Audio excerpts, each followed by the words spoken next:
Hey everyone, thanks for tuning in to the JB Arts YouTube channel. Ladies, gentlemen, boys and girls, them, theys, appreciate you coming in. It's going to be a fantastic show today. We've got Crackle Medium. It's going to be an awesome one.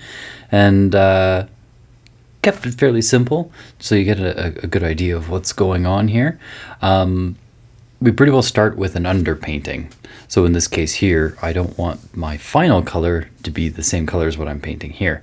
In this case, I'm picking a darker color, and I'm doing somewhat of like an iguana here. So I'm doing a dark sort of textury green, and when it completely dries, I put our Crackle Medium on top of it, and when the crackle dries, it sort of separates from itself, showing me the dark colors that are underneath, which I'm applying right now.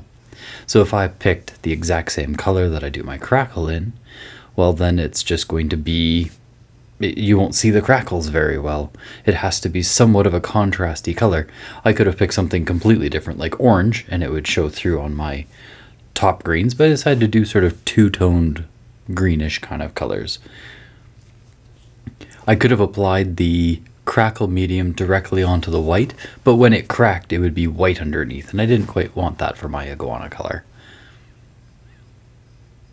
So as I'm painting, I'm just mixing up, slightly different variations of green. I'm trying to sort of texture my paintbrush. I'm not just painting the same strokes over and over again. I'm kind of scribbling around with it, and that does sort of create a bit of color variety as I go. So I'm filling in some of the background here just to get it kind of covered in. I'm not too committed to this background. I'm just sort of plopping it in to cover the white. I hadn't decided if I'm going to do any sort of crackle clouds or anything like that. Again, the Crackle Medium is much more of an accent. A lot of abstract painters use it. People who want their paintings to look more antique. Different companies that you buy Crackle Medium from, they do slightly different things or have different looks. So it's important to sort of know the one that you've got. The one that we've got today is one of the easiest ones and sort of most effective. Pretty well the thicker you put it on, the larger fissures you get, or how you mix it with your colors. You don't want to add a whole lot of color to your Crackle Medium, or then you'll have less crackle. It takes away the effect. The acrylic paint that you put in ends up holding the crackles together more. So the product we're specifically using here is from Tri-Art, great Canadian company. Some of the best paints in the world come out of that company.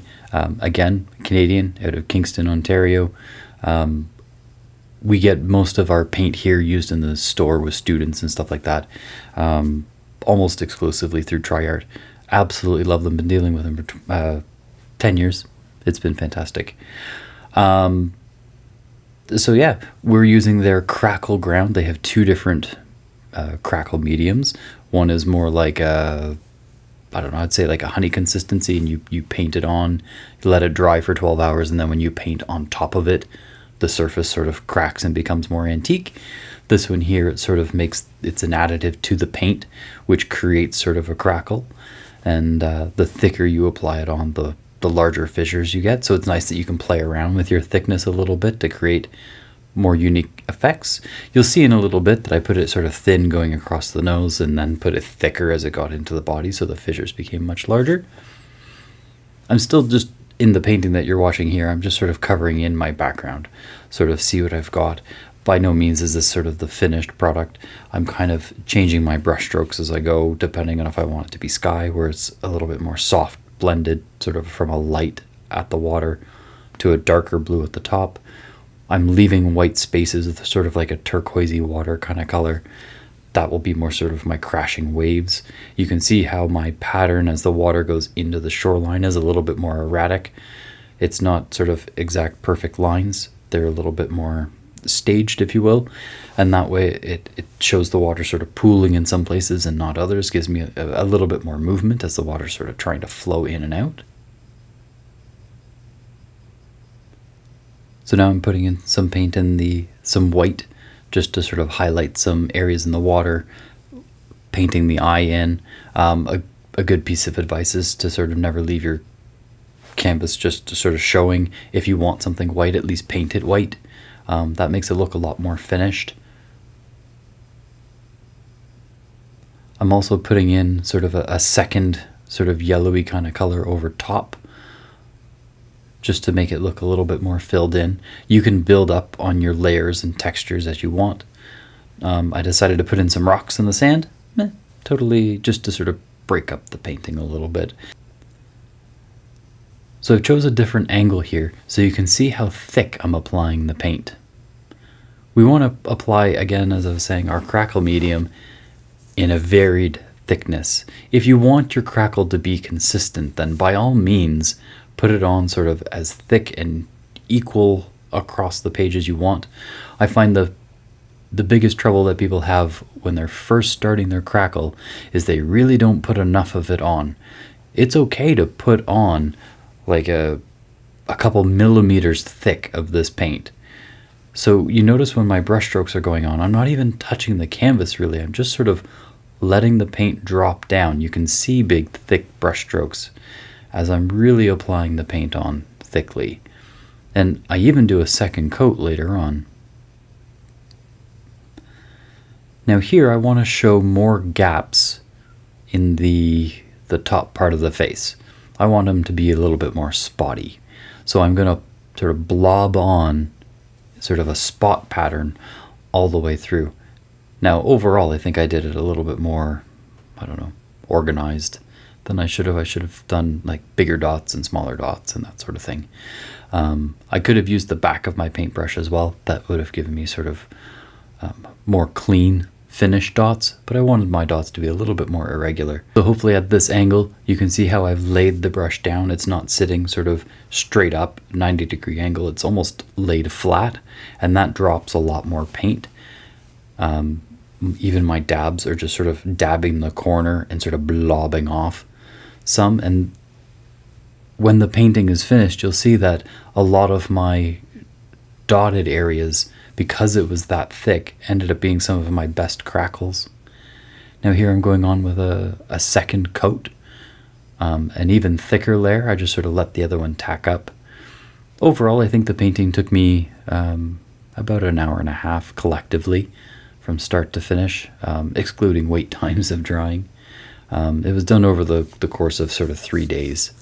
You get that question a lot, is how long did something take you? Well, when you film it, you really have a good idea of how long it takes.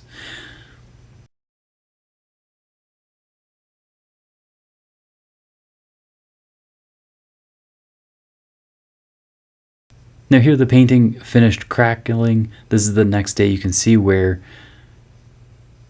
the darker green is sort of peering through the yellow, but it doesn't quite have enough accent of those fissures. So what I'm doing is what's called dry brushing. Dry brushing is where you mix up the color that you want. You have very little of it on your paintbrush. Matter of fact, we wipe off most of it onto our palette. And then just because there's the tiniest hint of the color, when we lay down our brush and sort of scuff the surface, it ends up just catching sort of the top edges of all of the textures. Now, if you will have too much paint, a good way that you can tell you have too much paint is if it starts to fill your fissures. So when you try dry brushing for the first time, try off the side a little bit, somewhere that's a little bit inconspicuous, or somewhere that doesn't have a lot of crackle to sort of mess up if you have too much paint on your paintbrush. I'm also accenting a lot of the spots. I thought the crackle showed up quite nicely in the spots, but I thought the color didn't quite have enough variety. I could have went on with a second layer of my crackle like I did the sort of yellow belly part of it, but in the end it looks quite nice just by dry brushing and sort of creating little highlights and shadows on them. The best part about sort of acrylic paint is there really aren't any rules to these sort of things. You could do your entire canvas in crackle and then create a painting on top of it. You could create a painting and accent crackles like what we've done here, or you could put on an entire painting and crackle the whole thing and let the colors come through. That can look really nice if you're doing sort of warm and cool contrast abstract type paintings, where you can do really hot, vibrant colors in the background and then put on nice, thick, textured crackle medium. And then when the crackles, you see the bright colors coming through.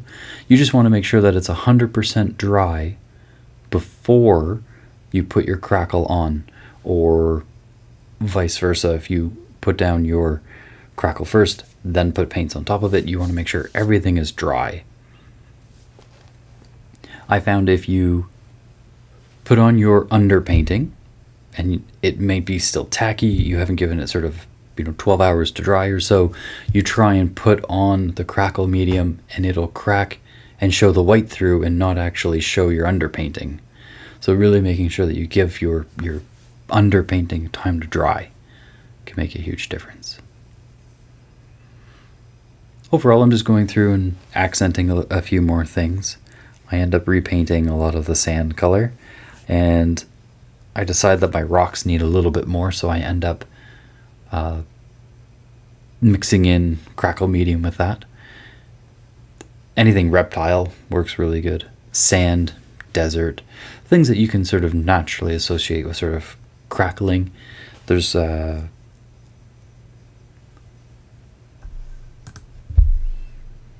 that's it already.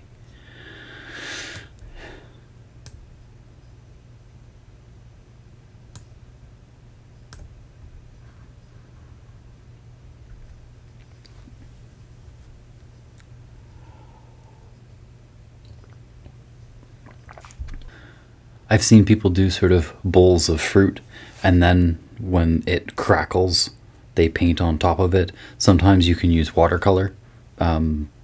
Watercolor on top of a lot of crackle ground looks pretty cool because it sort of absorbs into it in some places and not others, and the crackle ends up looking quite accented. You can do that with your acrylic paint too. You just have to sort of really water it down. If you're doing something like that, putting a sealer on top or gel medium, maybe from one of your other kits. So thanks for tuning in to the JBR's YouTube channel. I appreciate you stopping by. Please don't forget to like, share, subscribe. All of those things really help out the channel. And yeah, thanks for seeing you. Thanks for coming in. And we'll see you next time.